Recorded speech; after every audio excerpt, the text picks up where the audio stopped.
glad to be here today. We're on the Big K tree farm. I'm here with Lynn Hooven. He is a registered forester and was the chief of forest management with the Georgia Forestry Commission. We're sitting in their outdoor classroom, which is on about 1,500 acres in Jones County. Big K Farms is owned by former Braves players Ryan Klesko and John Smoltz.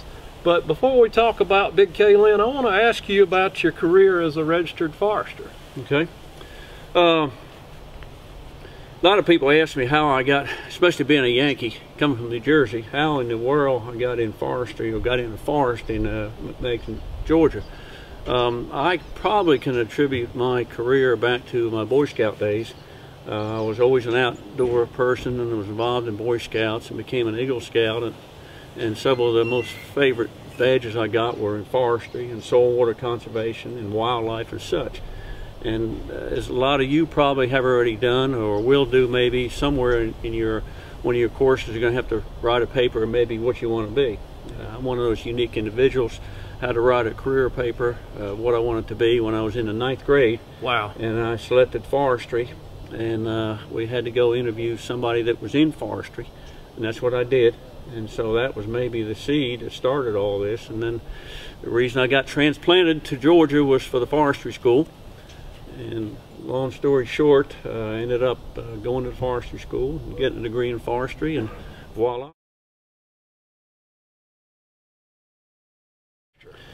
Well, it's in any job, whether you are whether you're in forestry, whether you're a doctor, whether you're a lawyer, whether you're a ditch digger or anything, you know, you hope it's not a job, it's a career. And that I started a career with the forestry in the field as a technician, and then if you you know, hustle enough, the opportunity is there, and you want it, you follow your career path.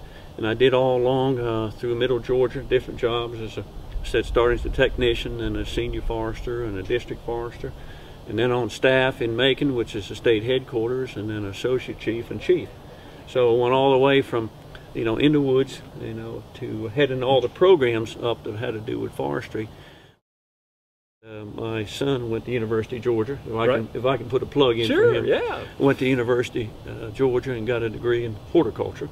And it's still trees, plants, outdoors, yes. And so he's, you know, he has a landscape design called Northern Lights. You may check it out in outside of Boulder, Colorado.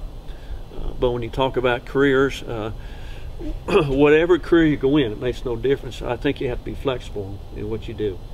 You can't put all your eggs in one basket. And he now has Northern Lights landscaping, okay, which is real nice. Now he has Northern Lights exteriors, which is roof, siding, and gutters.